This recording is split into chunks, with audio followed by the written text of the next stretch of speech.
untuk pre-registration. Okey, kita letak nama kita. Okey, ni nama yang nama samaran lah, nama kita, nama name, katalah nama kita Azan. Okey, lepas tu nama full name kita Nur Azizan.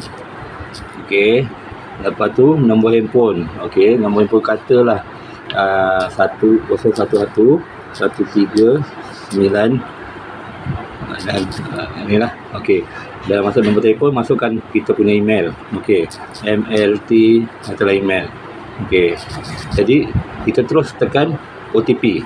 Bila tekan OTP, okey, ni email tak lengkap. Bila kita tekan OTP, nombor OTP akan pergi ke email. Okey, bila kita check email, kita check kita punya email, kita dapatkan nombor OTP ya. Okey,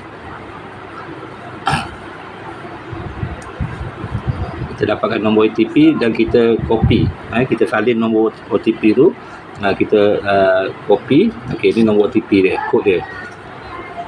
Okey, dia mana kita dah copy. Kita pergi balik dekat pendaftaran tadi. Okey, kita masukkan nombor OTP di sini. Kat sini ada nombor OTP, kita masuk ke sini.